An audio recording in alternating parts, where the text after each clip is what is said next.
Hello and welcome everyone. Thanks for joining us. We'll continue to allow people to come in from the waiting room as we're just at the top of the hour. But wanted to welcome everyone. My name is Sarah Crozier. I'm the Communications Director for the national team at Main Street Alliance. Today, you'll hear from our Government Affairs Director, Didier Trin, as well as owners of music venues, community spaces, restaurants, performing arts spaces across the country today. And Didier will sort of go through and introduce their stories and allow them to share. We really appreciate you coming. I know it's a busy news cycle, and after everyone has shared their stories, we'll open it up for questions. And we'll be recording this, so we'll make sure everyone gets the recording after we go. And with that, Didier, go ahead and take it away. Thanks, Sarah. Good afternoon, everyone. As Sarah mentioned, I'm Didier Trin, Government Affairs Director with Main Street Alliance, a national network of over 30,000 small businesses that are active at the city, state, and federal levels. We are officially 100 days into a new administration, and so want to take a pause to look back as well as forward.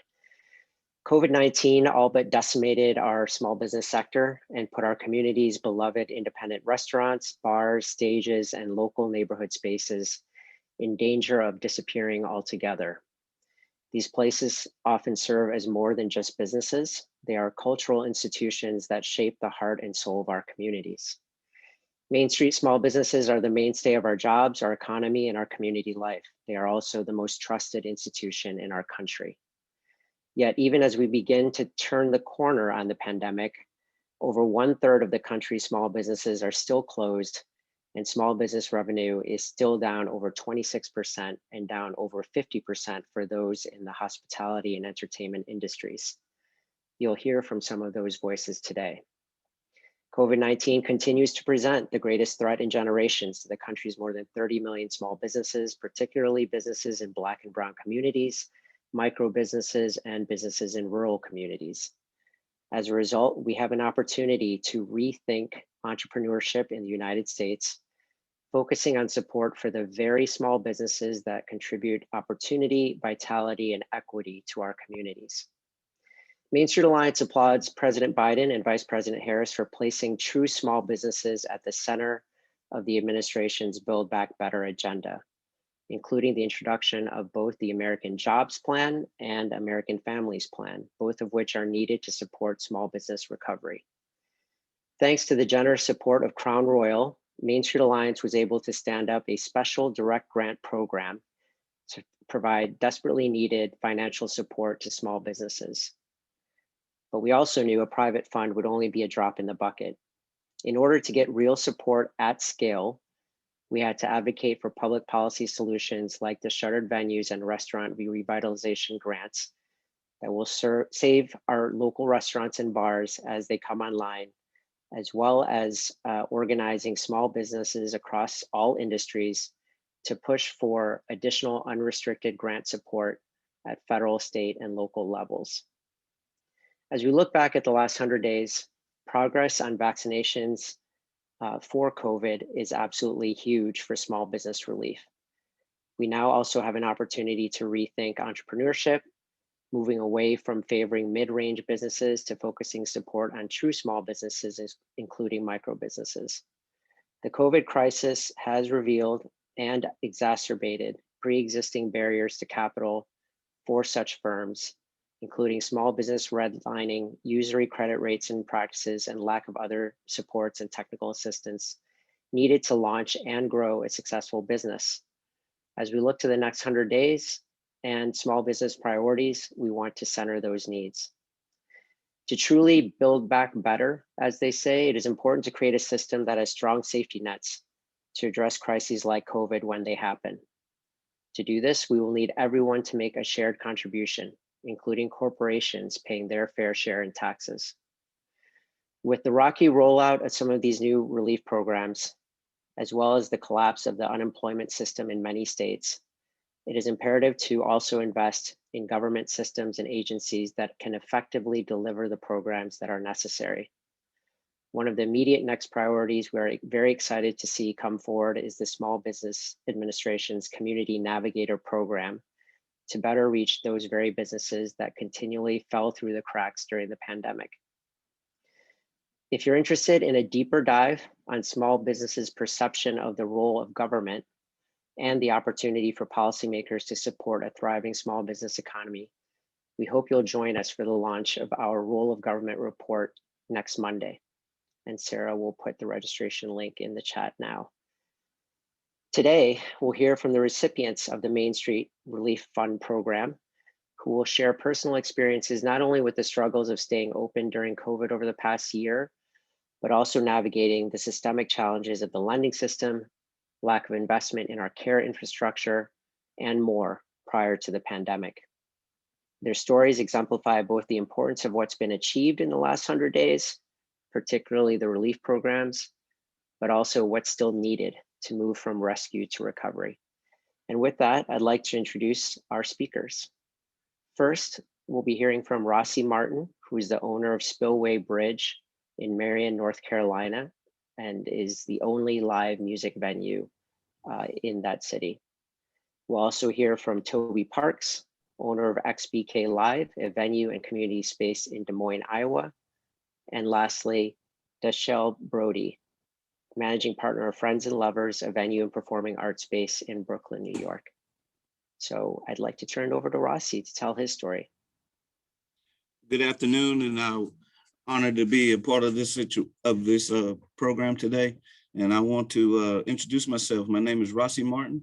I'm a owner of Spillway Bridge and Company in Marion, North Carolina, a small town in North Carolina at the base of Asheville. We recently voted in 2021 as the #1 city and town to purchase a second home in the United States, and nestled right here in the foothills of the craft beer industry and a vibrant music industry.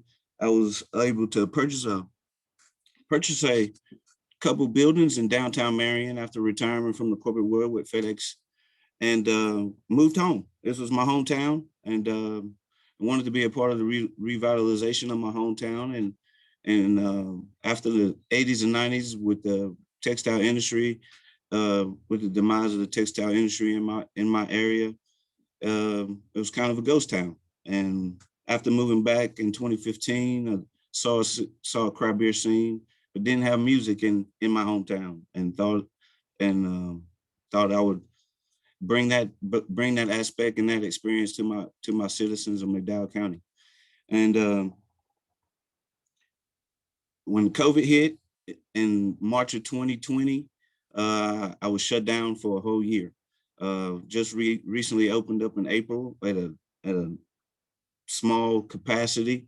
We didn't have food at our establishment, so we weren't able to open at any capacity until there was some lifting of the restrictions. When starting my business, I ran into a lot of hurdles with getting financing and starting up, and being a Black business owner, I really was kind of scared to go to traditional banks. Being a startup, they're not really looking to take that chance. And I really want to stress the importance of funding and investing in CDFIs, which are our community development financial institutions that we have that we use here in the United States. And what that does is that's non-traditional lending, where people with startups like myself could go and reach out and try to get funding to start up businesses. I think if we really invest in those CDFIs and create a grant program to help small businesses, because I'm a firm believer in that more debt is not relief. So grant program where people don't have to pay it back will really catapult a lot of small businesses into where they want to take their dreams. And I just think adding more debt is not relief. And I think we should build up and invest in the educational resources, like to build a business acumen with finances and taxes, legal aspects of your own business, insurance, payroll, etc. Just a lot of things that I think the CDFIs can bring to the table if invested in, and they have a really ear to the community in which they're investing in. And I think that with that saying, I give the floor back to Didier. Thank you so much, Rossi, and really important to emphasize the needed and growing role of CDFIs. I think there's been recognition in Congress over the past few months in passing legislation that reinforces the important role that CDFIs and MDIs can play, especially in communities of color. So thank you for that. And now I'll turn it over to Tobi Parks, and she will be telling her story. Tobi. Hi, thank you, Didier. And as Rossi mentioned, thank you so much for joining us and listening to our stories.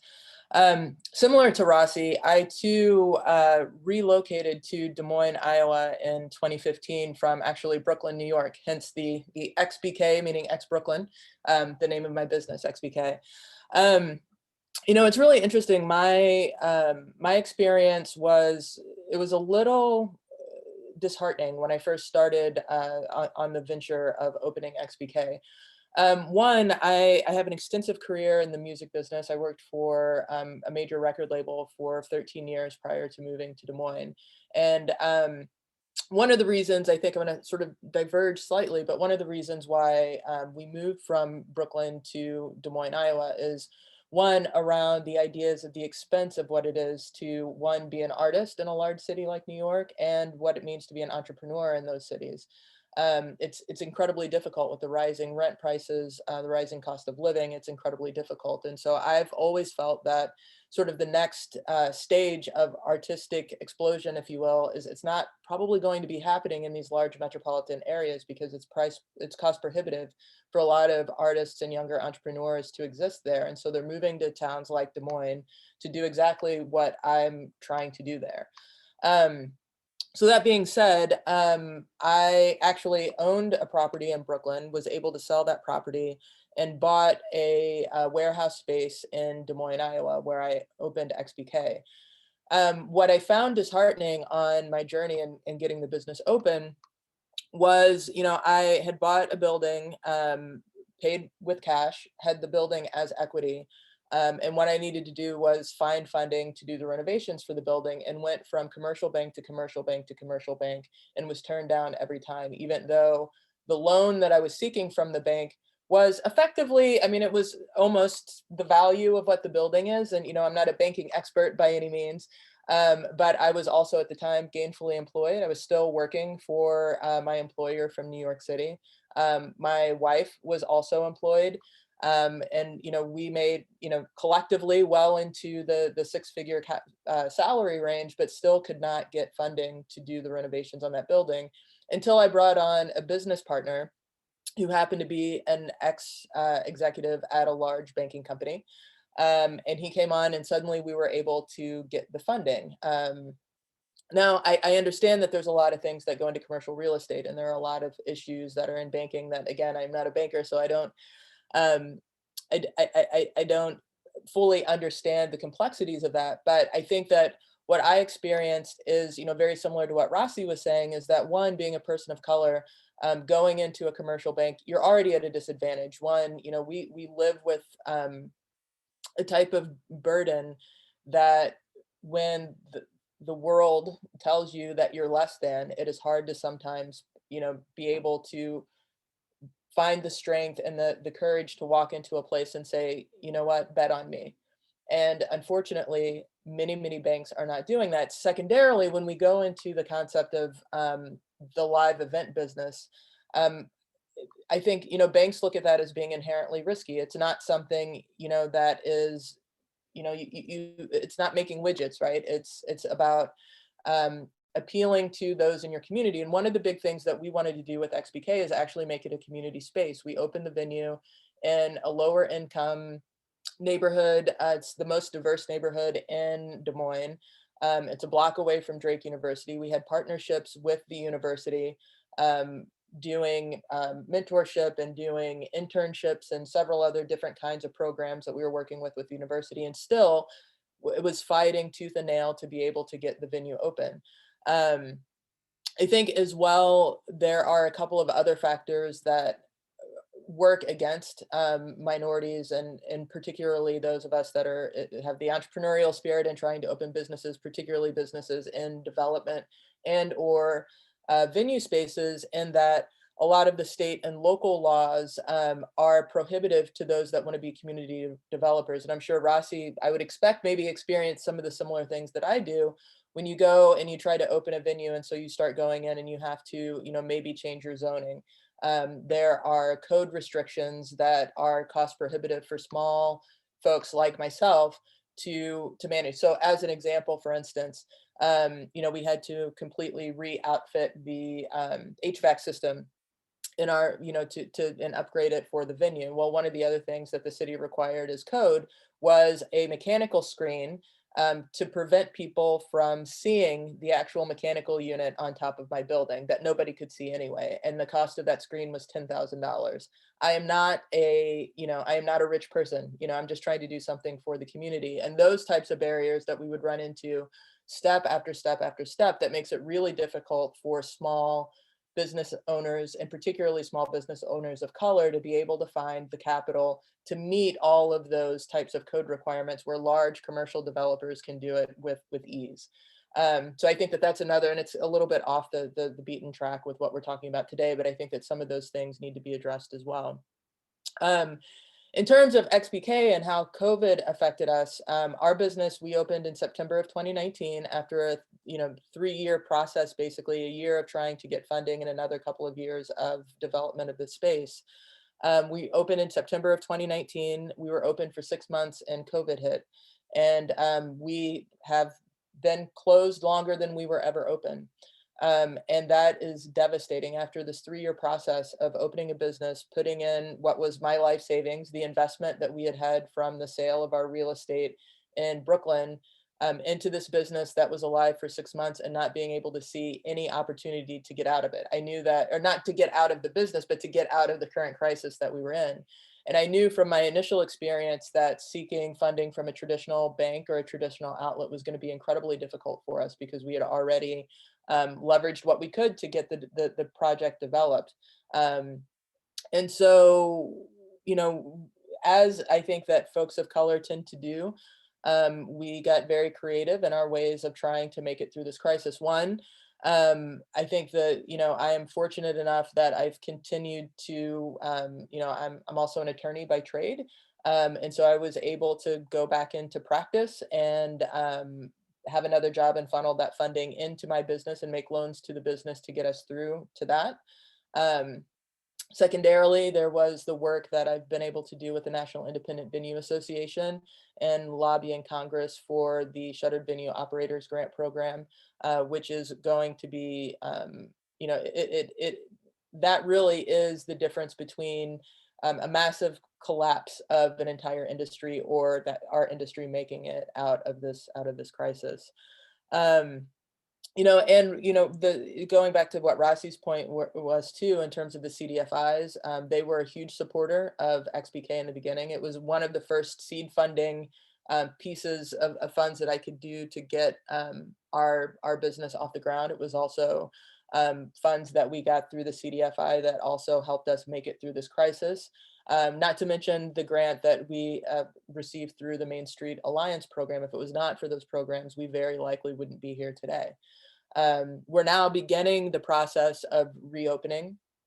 And it's hard. It's one of those things that, this business, particularly in the live event space, those of us who own venues, those of us that are promoters, it's not a turnkey situation that when people are vaccinated and, people start feeling more comfortable going out, it's not, you don't just open your doors up and suddenly people come rushing in.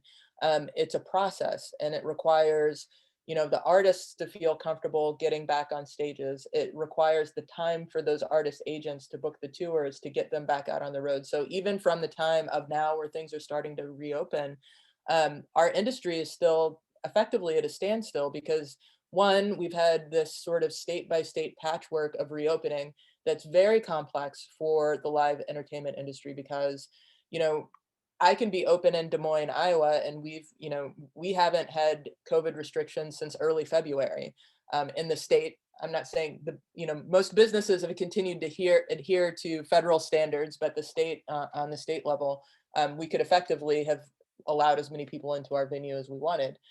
Whether that was safe or not is the other question.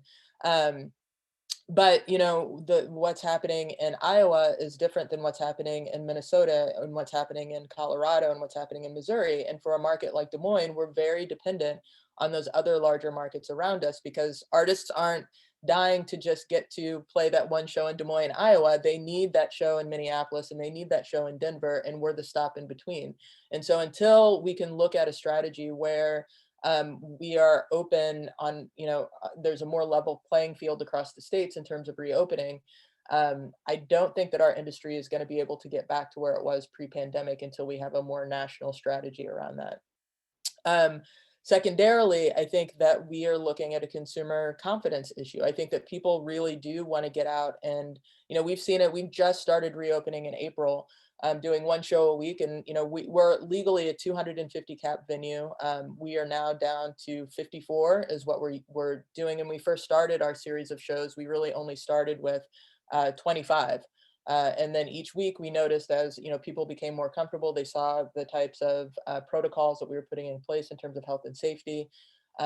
The vaccination levels were going up. And so now, we started with 25, we're now up to 54, and we're going to stay there for a little while, just because that's in our venue space and our capacity, what we can do, employing social distancing. But I think that it's going to be a while before we are at 100% capacity, and our entire business is predicated on the idea of putting as many people as possible into a room. And until we're able to do that, it's going to be very difficult for this industry to survive. So we're going to need additional support as we go through this reopening process.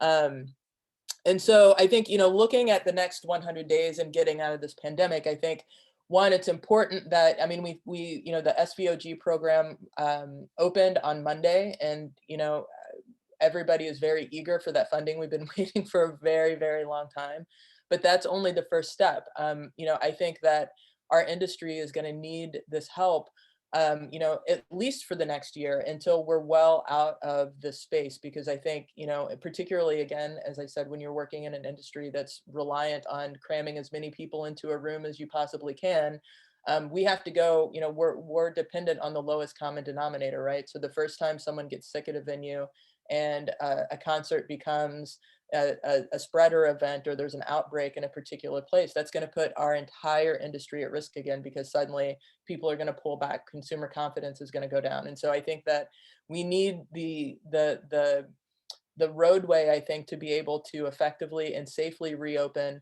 to be able to have the supplementary support to get us there. And I think the only way that that can happen is through the support of the federal government, through supporting CDFIs, and other sorts of small business lending programs. And noting that, we are small independent venues. We are what supports our local community. There are larger companies like the Live Nations of the world, or the AEGs, who have, tons of money that are sitting on the side, and they've been able to weather this crisis really well. We're all just mom and pop small businesses. And, without us being, at the center point of our communities, and if, our venue goes away, it's going to hurt the pizza shop that's next door to us. It's going to hurt the coffee shop. It's going to hurt, all of the businesses that are surrounding us. And so I think it's just really incredibly important that we need that support.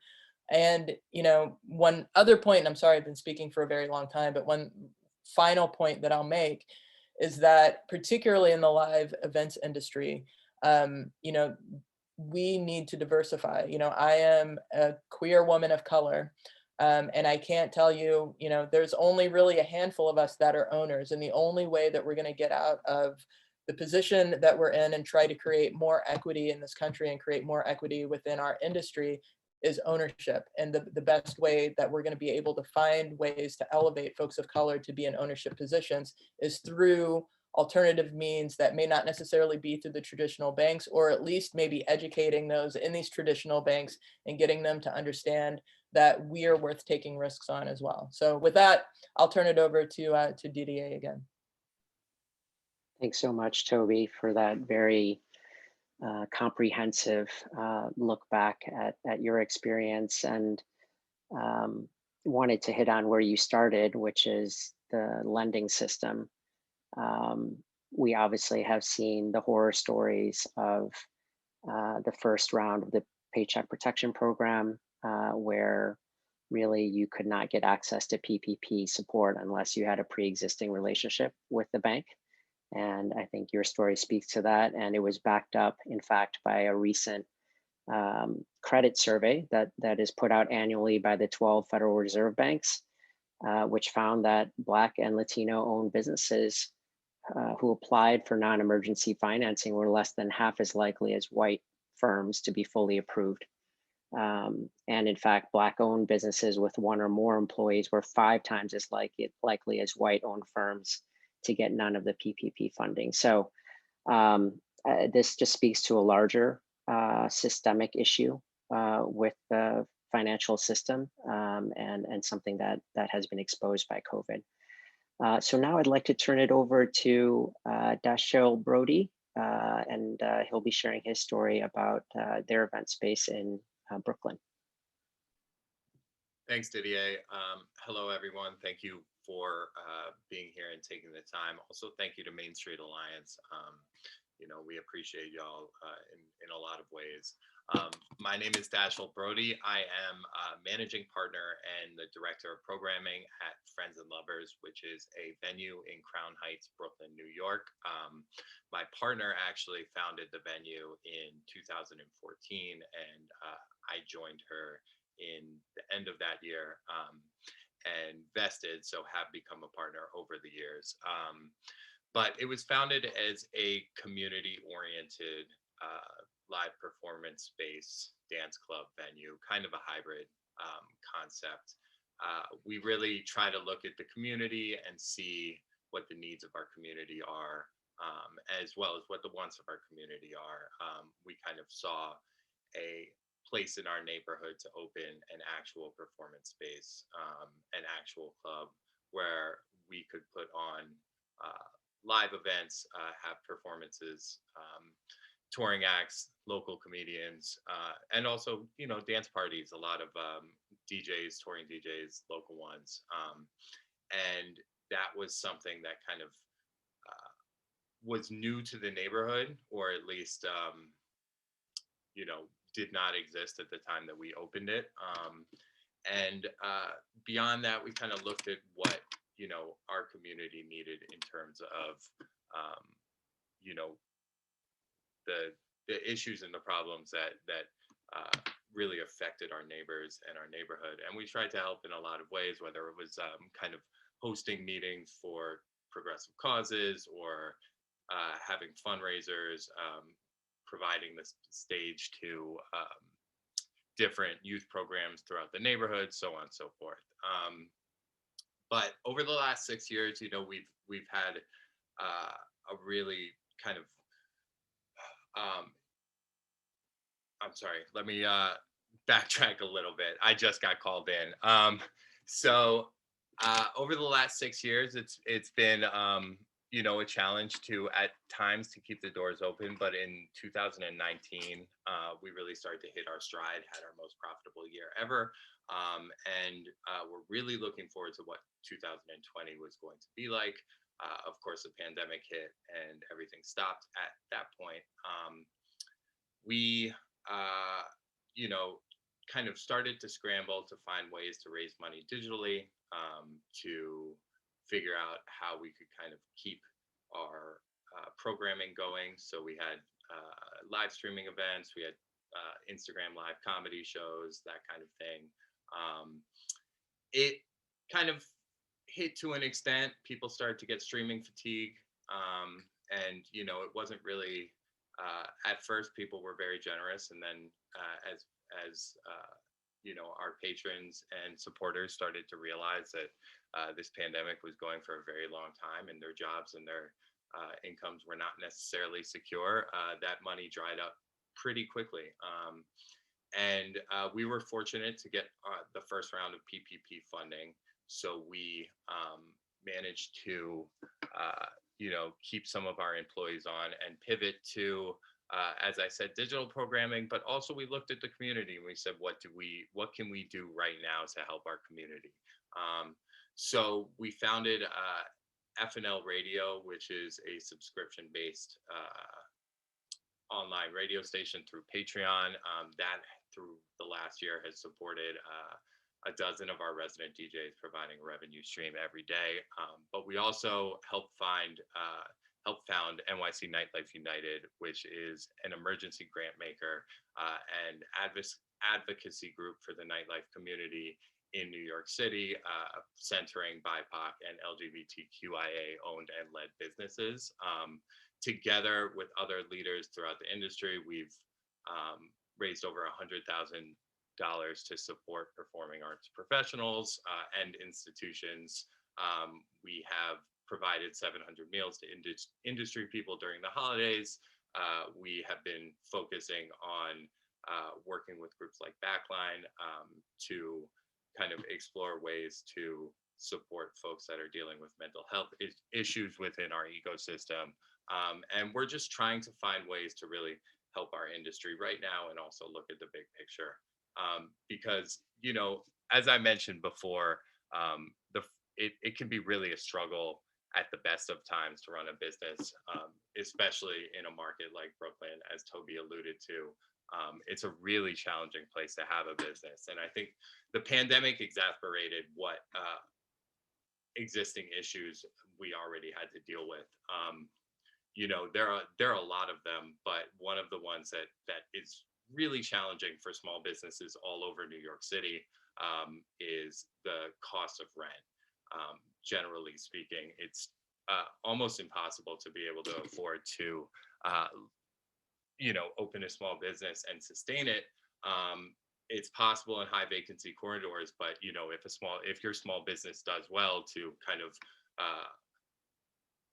help that high vacancy corridor flourish, once your rent goes up, once your lease goes up, your rent is going to just jump up because there's no commercial rent stabilization. So that's one of the issues that we're looking to our local government to kind of help us with, because right now New York is in a really dangerous place where, you know, small businesses across the city are kind of threatened. And I think a lot of people like Tobi are going to leave. A lot of the creatives, especially within the arts, and particularly within live music, are going to leave and go to places like Des Moines and you know, open venues there and be artists there. So I think one of the challenges that we are working kind of as much as possible to combat is making sure that this is a sustainable place for the arts. It's a sustainable place for artists to live and to work. So, you know, we post-pandemic, we still have a lot of restrictions. We opened full-time 2 months ago. You know, I think the city is right now at 50% capacity, but given the size of our venue, we are still around 25% capacity. Live music can happen, but dancing cannot. So, you know, everyone has to be seated at tables. As Rossi mentioned, like, we were not a restaurant. So being forced to make food and serve food has been a new pivot for us. And I think the thing that's really been most challenging during this time for us is that, you know, we've kind of had to morph into a cocktail bar, and we've always had good cocktails. You know, we like wine as much as the next bar owners, but this isn't our lane. And, you know, you can't throw a rock in Brooklyn without hitting a good cocktail bar. So all of a sudden we're in a place where we're just doing the same thing as every other venue on our block. And as I mentioned earlier, you know, the special thing about Friends and Lovers, particularly in our neighborhood, is that we were unique. And this kind of forces us to just switch lanes into a lane with a lot of traffic in it. That said, you know, we are still encouraged to find creative ways to bring live music and live entertainment back into the space and back into the community. And, you know, I think we're going to continue looking at the needs of the community and trying to address them as programming kind of picks back up. restrictions are loosened, so on and so forth. And to echo what Tobi said earlier, I think that we are kind of relying, we actually did not opt for the SVOG and we're applying on Monday for the Restaurant Relief Act, just because it made more sense for us financially. And the SVOG was kind of, a little challenging for a hybrid venue like ours to apply for. But we're relying on it. This has been a challenging year for everybody particularly in our industry. And I think that if we don't get this, and if other venues like us don't get this, the next couple of years are going to be impossible to get through. And I just would like to name one more thing around that while SVOG and the Restaurant Relief Act are great programs, there is the question of access.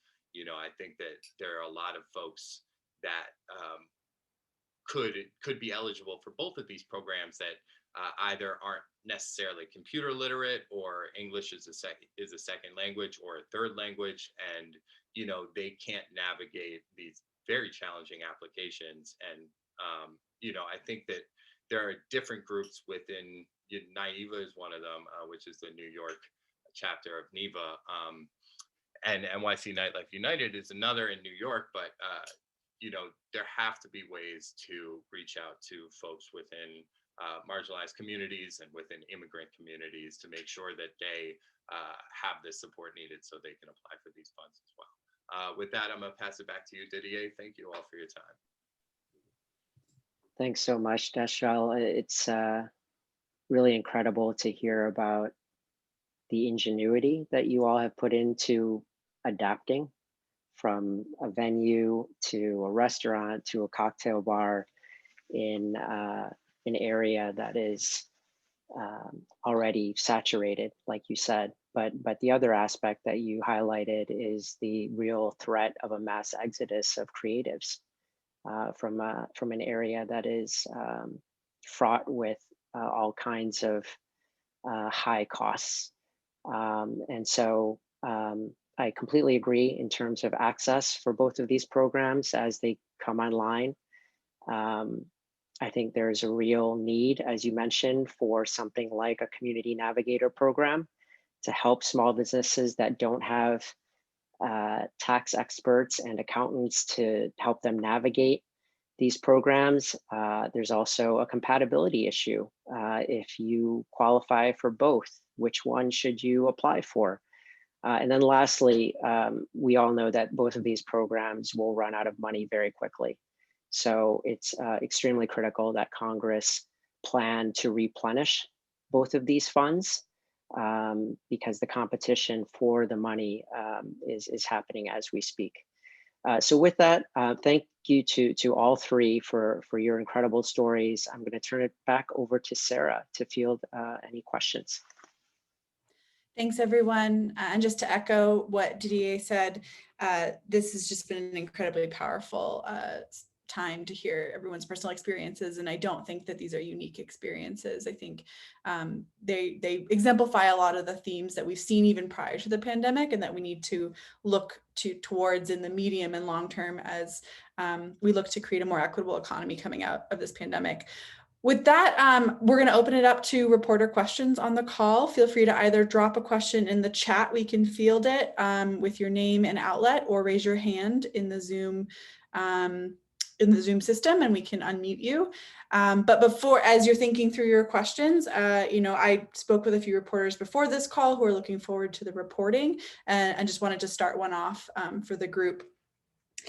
So you all received funding from many different sources, whether that was private, state and local, federal grant programs all over the map. How did you navigate it, and what would you recommend for others trying to navigate all these options? And anyone can jump in. I personally did it. I just personally, obviously with COVID and with the restrictions, you had plenty of time to be on the computer, navigating every little nook and cranny you could find, every stone you could turn to find funding. I did everything on my own. I joined the NIVA, and they gave a lot of information on programs and stuff that was coming up. And Main Street was one of the ones I was able to apply for, and was able to get the $10,000 loan. Being a small town in North Carolina, I didn't think I would. I was filling out applications everywhere. So I was just I had no idea I would get that grant, and it's been a blessing. And can't thank Main Street Alliance and Crown Royal enough. It helped me open my business back up, and I was able to bring my employees back. And hopefully, if we can get this SVLG, like Dashiell said, we had to pivot and create a small kitchen to have some food, and hopefully we were able to hire a few more people with the SVLG, and just keep moving on. And it's just been a blessing that Main Street came through with that 10 grand. I can't explain where we were at when that came through. So I appreciate it, and just did everything on my own. There really was no resources out there to help you navigate. We had local Marion Business Association that would send out emails, and I can't say enough about my hometown and the information that they were able to send out to us and send out to the small businesses in town, and keep you very, very informed on the programs that were out there. Some things you're qualified for, some things you didn't, but it was there. It was able, and they would give the information, and you navigated the best way you could. And some things helped, and some things that didn't come through. But you just had to apply. I didn't get any PPP. Of the words of my banker, the system got pillaged, so it wasn't nothing left for me. So it was just out there, grinding, trying to find funding. And granted that I own my buildings, so that helped a whole lot. Owning my buildings, and it helped be able to was able to pivot, not have a landlord in that situation, and was just able to navigate the best way I knew how, and it's all working out. I'm just blessed. Yeah. And I want to echo some of what Rossi's saying, and something that Dashiell had mentioned a moment ago, is I think that we that were in the venue industry, we're very lucky because, NEVA was formed out of COVID, and, it became a network and a communication network for us to all sort of share information. But I will say that, there are a number of venues and other small businesses that aren't that either, right? So, that may not be active in the network. That might be the mom and pop shops that are still doing their books out of the shoebox, or the hairdresser that's in her basement, or any number of those other small businesses. And I think that access to information is key. And I think that, we are, use this term loosely, but sort of privileged enough in the sense of, having access to adequate internet, having access to a network, having all of those things. And there are many, many small minority owned businesses that don't necessarily have that might have, as Dash was saying before, there might be language barriers. There might be other barriers to being able to get that information. And I think it's really important that we find ways to rectify that. Yes, I certainly will echo what both Tobi and Rossi said regarding, just being active and really applying. We applied for tons and tons of grants, and we were fortunate enough to be recipients of some of them. So I would say, if you can, that's definitely the move. Treat it like you're applying for a job out of college or something like that. It just, the more the better. And I think generally speaking, trying to seek out help where you need it is important, because although it can be hard to find, and we wish there was more of it, there are lots of folks, both in local government in New York City, for instance. There's the Office of Nightlife that tries desperately to help anyone it can in any way possible. But also in the not-for-profit space, there are a lot of folks that, if you just reach out to with a question, whether it's on Instagram by DMing them, or send them an email, or find a contact number. Folks will do their best. You know, I think as like the formation of NEVA, what we have seen is that, you know, in the nightlife community particularly, but in the community at large, there are a lot of people that are good, and there are a lot of people that are willing to help where they can, regardless of whether or not you're a stranger or you're somebody that they know. Thanks, everyone. Definitely want to be able to give a chance to those on the call to ask questions. Again, drop them in the chat or raise your hand if you've got them. But sort of another question I get asked frequently is, so we're 100 days into this new administration. We're starting to round the corner on this pandemic vaccine wise. Do you see a light at the end of the tunnel, or are you still very much in the moment, in the crisis? And what is the priority to help you get back on your feet? I certainly see the light at the end of the tunnel. You know, I think that, in particularly after hitting submit on our SFOG application on Monday, that light got even brighter, you know. But I do see that. I mean, I've seen it in the course of, you know, the small events that we've been doing at our venue, like these Friday things we've been doing through April, and seeing just the joy that people have of getting back to being in a live music space. And I think that, you know, with the more extensive rollout of vaccines, I think that, you know, we're going to see more of that consumer confidence come back, I hope. But I do think that, I mean, there's still a long road to go. And I think it's going to be a bit before, I mean, our industry is not going to be sustainable until we're back to where we were before, until we're back at being able to be at 100% capacity in our venues. I mean, that's just the basis of our business. And it's tough, you know, and everybody along the ecosystem is hurting. So it's not just the venues, it's the agents, it's the artists, it's the promoters, it's the sound people, it's the lighting people, it's everybody in that ecosystem that's feeling that hurt. And until, you know, we can get back to 100% capacity, that's going to be tough. And I think the biggest key to that is looking at trying to get out of the state by state type of reopening, and, you know, find some way on a federal level, or at least the states, to get together and find some strategy that we're sort of at least can say everybody is at this, right? Because, you know,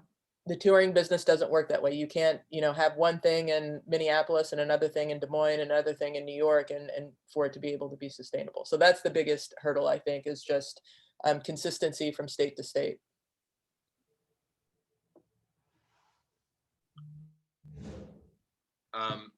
Yes, I think that's a really good point, honestly. And I hadn't even really thought about that kind of a federal plan. I certainly am encouraged. It's great to see people in real life in your venue. You know, it's wonderful every time, and people are so excited to be there. And for the most part, people are happy to adhere to restrictions. I think I am encouraged by the rate of vaccination in the past 100 days. And I certainly see that as key to being able to get back to normal. However, I am a little bit concerned at you know, slowing of that. I'm personally, I was relieved, and the light definitely got a lot brighter when I got vaccinated. But you know, I certainly understand people's hesitations around it as well.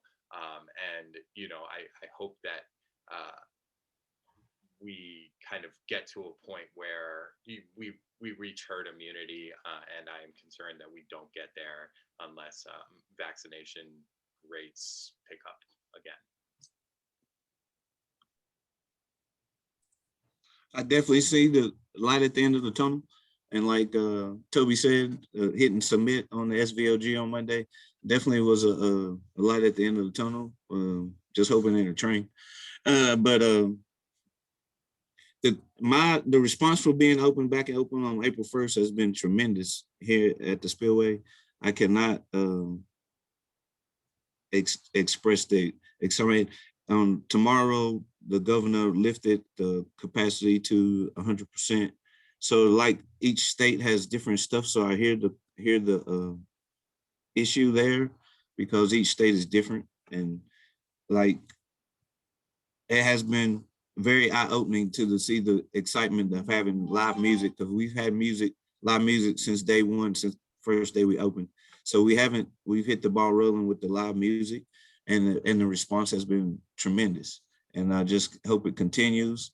And like my dad says, there's a lot of baked in there because we had a lot of stimulus money in a lot of people's pockets. So we have to understand there's some baked in excitement there too, with money in their pockets and being able to get out and see their friends and socialize. And that's what we sell here at the Spillway, is an experience.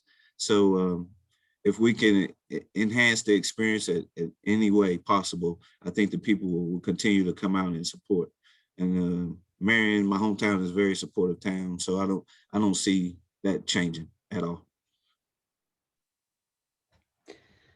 Well, thanks everyone. Well, it looks like we don't have any other questions here, but I just wanted to wrap up and say that this is incredibly important to hear everyone's experiences, not only from the past year, but looking forward into the future, you know, keeping the eye on the prize, as they say, in order to be able to get us to the other side, not only just get us there, but to, you know, create a more equitable future, especially for, you know, we've had representatives from rural towns, mid-sized towns, big cities, you know, all across the spectrum. And, you know, understanding that music industry and music venues, small business owners have been some of the hardest hit.